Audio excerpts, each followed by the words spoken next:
Okay, we're gonna cover havoc number 2. So, my initial video, that's a BC check. So my initial video was distracted by my nephew, so I'm gonna do another video now. If I get this phone out of my pocket. It was also distracted by a cell phone call. And I need to hurry up because Dateline is on. Okay, so if you're gonna get into a fight, as I say this before to everyone, you know, you're gonna have to understand this. I'm gonna piss off a lot of martial artists with this one statement, and I don't give a damn. Because here's how this works. Here's real life. A weapon is an advantage that can be taken from you at any time, and will also work against you when the cops show up and say that, you know, you shot this dude with your gun. But, you know, if you shoot him with his own gun, then that's his fault. So, as a martial artist, you have a variety of kicks and punches that you can use, that you can throw, that you can access to your arsenal.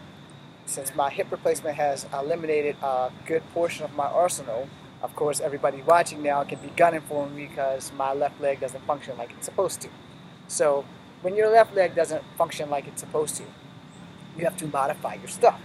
So you're going to see the difference in these crescent kicks, or at least there's possibly a difference. There might not be a difference because my crescent kicks are pretty good. So there. Alright? Those kicks generally work when somebody's running at you. But so does a sidestep and a push-off. Sidestep and a push-off. Boom. Yeah, sidestep, push-off. Boom. Alright? So those work. And no, I'm not a stickler for detail, so my foot is never hooked. Alright? My foot's going to be flat. Some people do hook the foot. I don't hook my foot.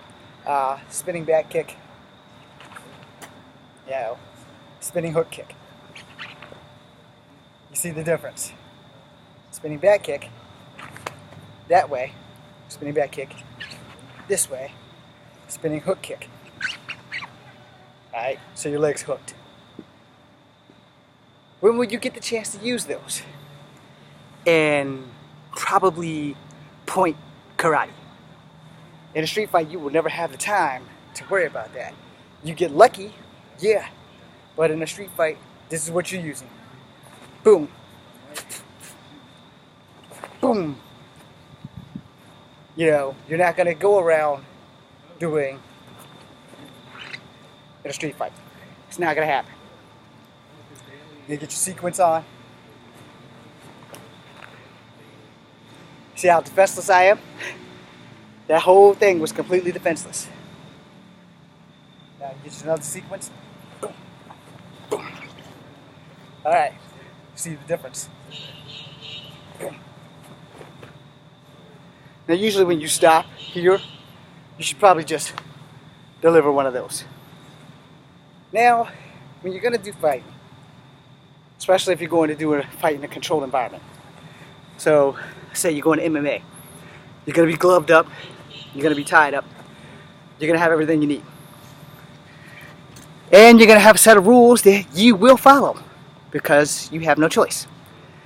Versus where you're in the street, there are no rules except for the rules of man. The rules of man is generally only the strong survive.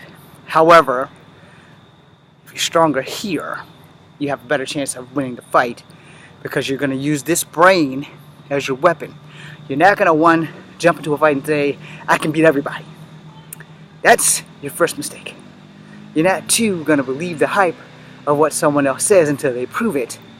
And number 3, one who is not prepared to get his ass kicked generally will get his ass kicked. And that's the thing about fighting. If you think you can't get your ass kicked, you're going to get your ass kicked. Now you may get your ass kicked by one guy, or maybe a guy who can't fight his way out of a wet pepper bag. As I've said in my other videos that I posted last night, it's not always the strongest fighter that wins. It's not always a black belt that wins. I have beaten plenty of black belts just sparring with them. And sparring in real fighting is not real. Because sparring, you're playing. Real fighting, when you make real contact, that shit hurts. A lot. Especially when you get hit in the face. So I tell people, if I'm going to fight someone, I'm going to hit them anywhere but in the face, unless we're just horseplaying and boxing. If we're boxing or we're sparring, you know, that face hit will wake your ass up, you know. And 9 times out of 10, if you're just sparring with someone, you're not trying to hurt them anyway, you're just training. But when you are in a real fight, how you train is how you fight in many cases. So you need to understand that you need to train hard. Really, really hard. My cardio is really, really bad right now. So I need to get back into training. So as I end this video, I want you all to understand a few things about martial arts. 1, to know a martial art is fine. To know many martial arts is excellent. Do not get grounded in one style. And every style that you learn, every style that you take, you are going to adapt to your body, to your frame, because your body can only do what it is made to do. Your opponent's body, on the other hand, your job is to break it. Now, not your training partner, not your sparring partner, but the guy across the field that's trying to kick your ass. Your job is to break it. Your job is not to let him break you. And again, I'm not going to try and go like Cobra Kai never died, that kind of thing. But I'm going to tell you that mercy is for the strong. It takes a very strong person to show the opponent mercy. And I'm one of those people that I believe once I've beaten you, I'm not going to like kick you while you're down. So go watch some of these videos, critique them, tell me if you like them. I'm James Williams Jr., this is Kung Fu Habit number 2. Be seeing